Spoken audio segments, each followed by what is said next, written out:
Hi, we're going to start today's lecture here. Now you can see here, I give you a full screen here. Whoa, how about that? Now you see the games here, simulations here, comics, and animation used in higher education. Higher education means bachelor degree, associate degree, and master degree, and PhD here. Games here. So which one is the games here? Is this one the games here? This one here? Well, I'll say that Super Mario is a game here, the famous game here. Now, simulations here, 1, 2, 3, 4. Of course, number 2 here. This is simulation with a dummy here, and say this dummy have a heart attack here. You want to save the dummy here. Before we let you try it on the real person here, we want you to try it on a dummy here. The dummy will not work alone. The dummy is connecting to a computer with all the simulation tools needed here. Comics here, comics book here. Those are all the comics characters. Superwoman here, Superman here, Batman here, and so on, so forth here. Okay, the comics book is very, very important here. From the comics book here, like Superman here, you know that they come up with some movies here. That's animation. They come out to have some games here. So that's very, very important. Animation here. Animation here is a cartoon. It's a movie. It can be like 5 minutes cartoon here. Long time ago, Mickey Mouse 5 minutes cartoon here.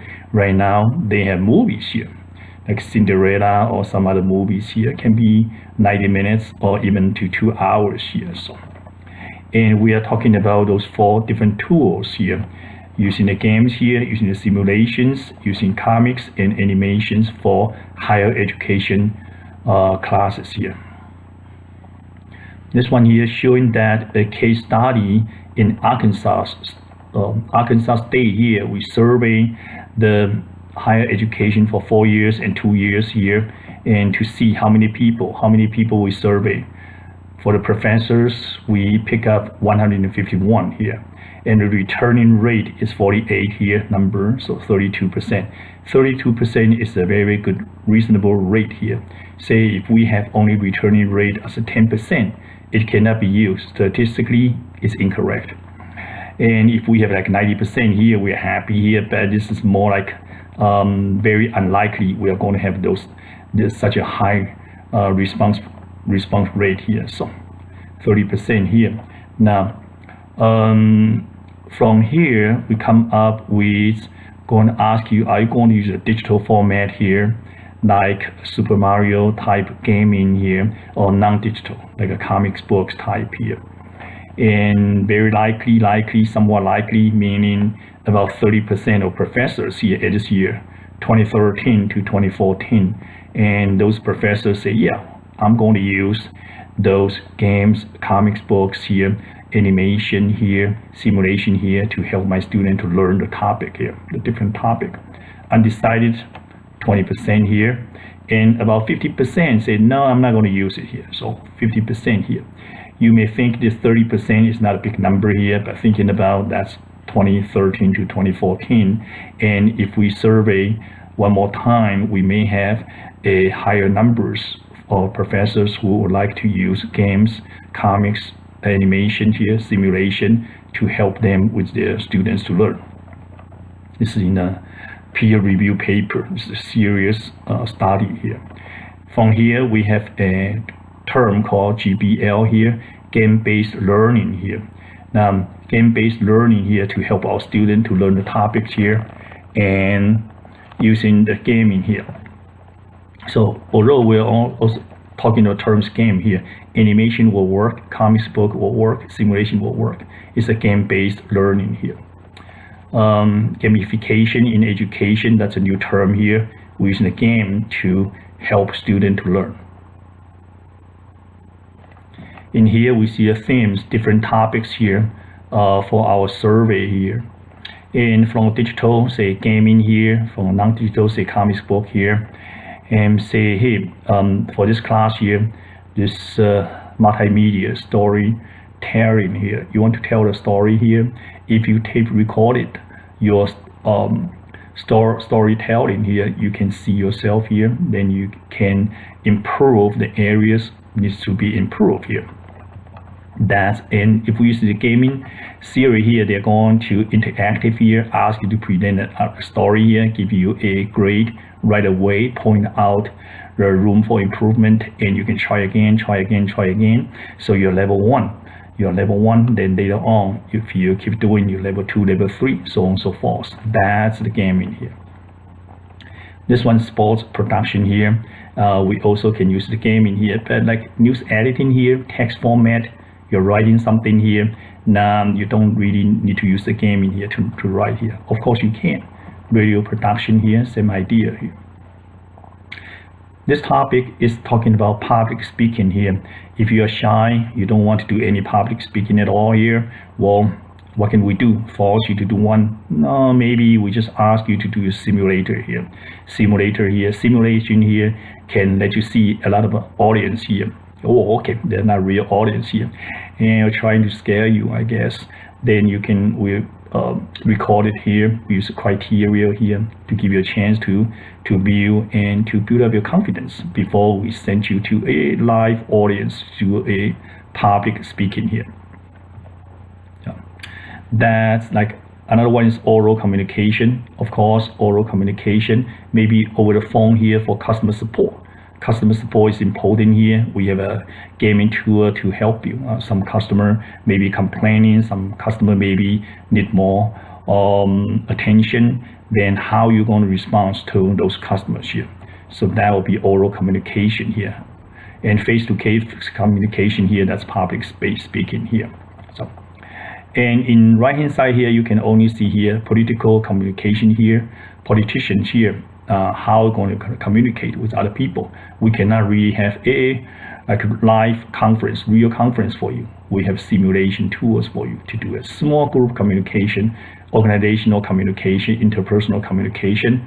Those talking about communication, either writing an email, you are recording a voice recording here, or you have face-to-face video conference here, or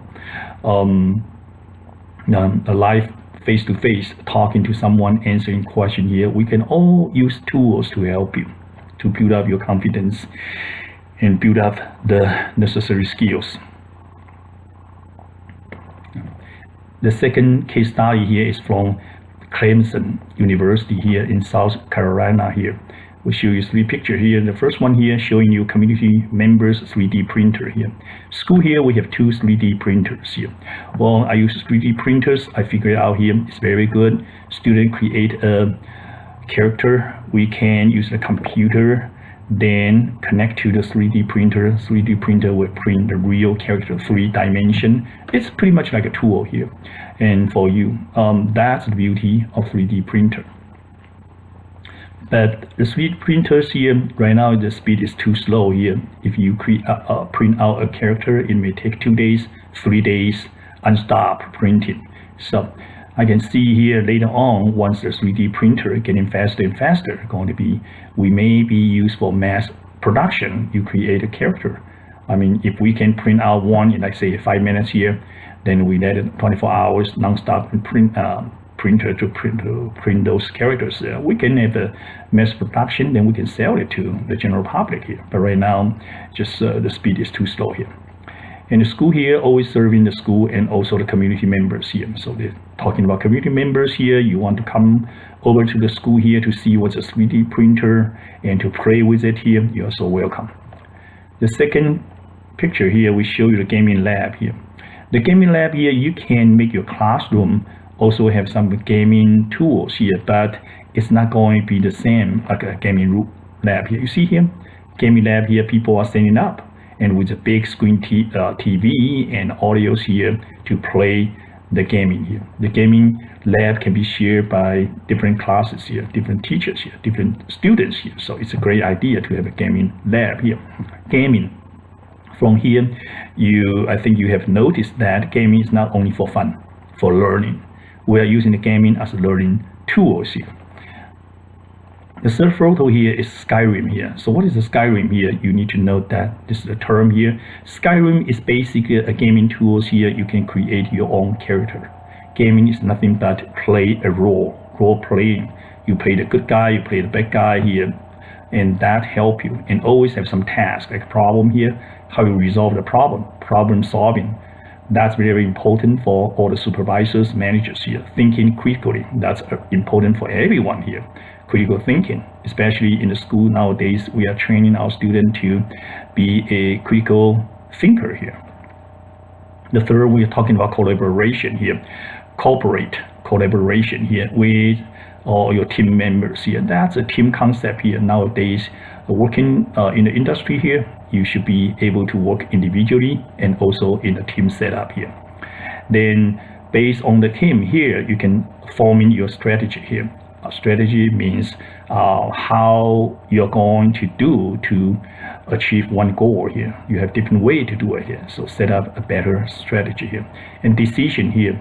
Decision making is very important here. Like for instance, like risk management here.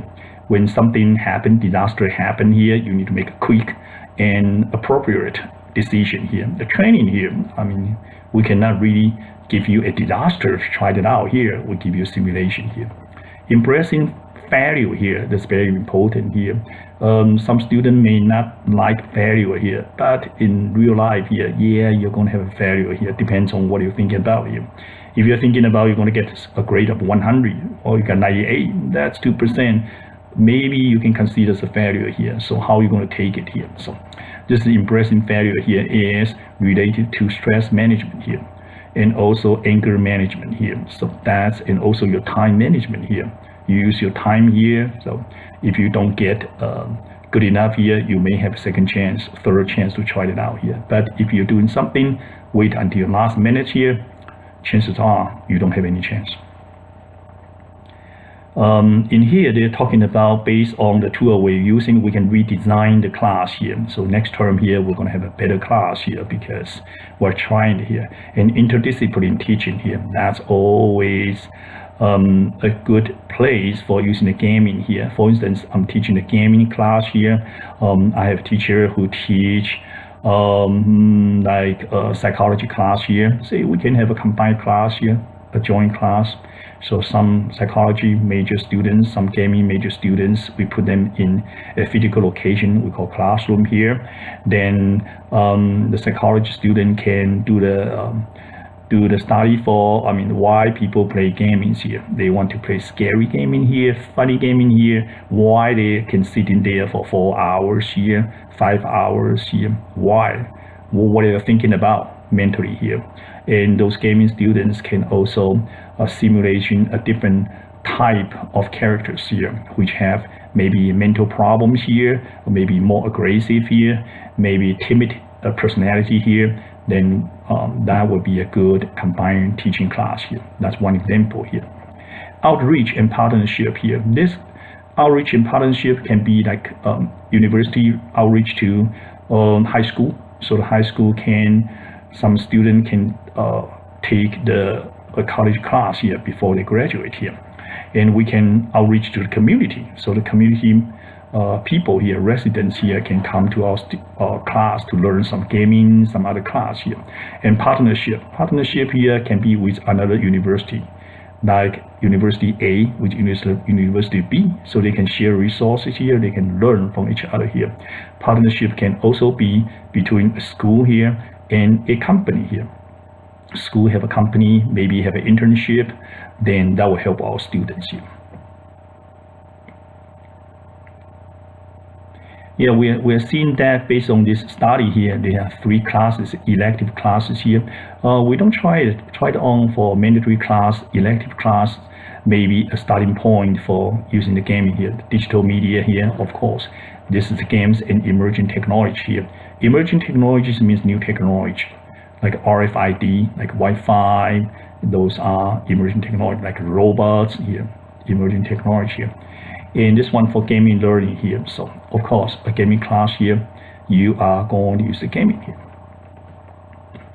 Then this one here, a new term here, we call GBL environment, game-based learning. You're learning interactively, like you're playing with a game, simulation, then you can learn. So, and this one here said that we are going to diverse background here. diverse group of people. People have a different background, different learning style here. We can use a gaming here design for you are more like observer, or you are more like hand-on type of person, or you're like audio learner here, you're video learner here, based on different learning style. Our simulation here can create different type for you to choose from here and to learn. Enrich class discussion here. Based on this paper study here, they are using the gaming here, turn out to be students ask more questions here. They more active in class discussion here. The third case study is the Tennessee here, University of Tennessee here. They have a nursing program here, so we're doing this dummy connecting to computers with simulation tools to like you can see here, heart attack here, you're going to bring back the dummy here. Now they have a nursing degree here, the clinical simulation here. The student, before they graduate, they need to go to clinical here. I just use the term hospital. They need to go to the hospital to have some internship hours here. And also, before they do that, they can use a simulator to learn that, like heart attack situation, how you're going to do it. Definitely, we're not going to try it on, the student try it on to a real person here. We're going to try the simulator first. And simulator is step one here. Then you go to a clinic. You go to the clinic here with the more senior people, side by side, and see how can you bring back a heart attack person. If you don't do it right here, they are going to take over and do it right here. Then later on, you're taking the exam, you're certified nurse, then you can do it by yourself here. The demand for qualified nurse is high here. Yeah, it's based on the fact that we have baby boomers here. They are getting old here, so we need to have more nurse here. The nurse here, so we need to have another way to see it here is we have more robots here. Robots, nurse here, and nurse here to do it here. Now, we have shortage of the facility, faculty, facility, and clinical opportunity. Don't have enough teacher, don't have enough equipment here, don't have enough hospital for the students to learn all the skills they would need to have here. So what can we do? We're going to use a simulator here. Simulator, in a way, they play like teachers. They play like equipment roles here. They play like hospital situation here. Now, presently here now, so the situation currently is we are allowed to substitute simulation hours for clinical hours here, meaning we don't have enough hospital for students to do their you may see that internship for certain hours here. Then what can we do? Certain percentage, we allow the student to do using the simulator, not to go to the real hospital. Yeah, the stage here, that many states here, they said that no more than 25 hours here, 25% here, meaning if you need to have like an intern, then a quarter of the hours can be using the simulator, because we don't have enough hospital to accommodate this need here. Students with no peer experience working as a nurse, they are not certified nurse before here. They learn in a safe environment here. Of course, the dummy here. If you cannot bring back the dummy here, you cannot. If you cannot bring back the live person, that's totally different feeling, different story here. So we're going to try it with a safe environment here. Simulation typically means that it's not real. We simulate the real situation, but it's not real here, so you're not going to make any damage here. Another simulators, that's American Airlines, they are using to train their pilot here. I was there and play with that pilot training program here. So I'm sitting there here, and they show you they show you the airport, they show you all the light, all the equipment. You're trying to land the airplane. Yeah, I crashed the airplane here, and that's no damage done here. So for the real pilot here, when they're training, if they crash, they cannot land it here safely here. That's also, they can try it again. We're not going to ask a new pilot to go there and to fly a real airplane. That will be in case the crash here, thinking about human's life here, thinking about that's how expensive is the airplane here and a lawsuit after Moss here. So it's not going to be a good situation. Well, they are going to use a simulator. Once you pass the simulator, then you can try to be a co-pilot with a pilot fly with you. Then later on, you can fly along as a pilot here. Simulation for cross-discipline here. Cross-between pharmacy here, nursing here, they are closely related here. Consulting here, yes, nutrition here, they're all very close related. Students here, they can work together here.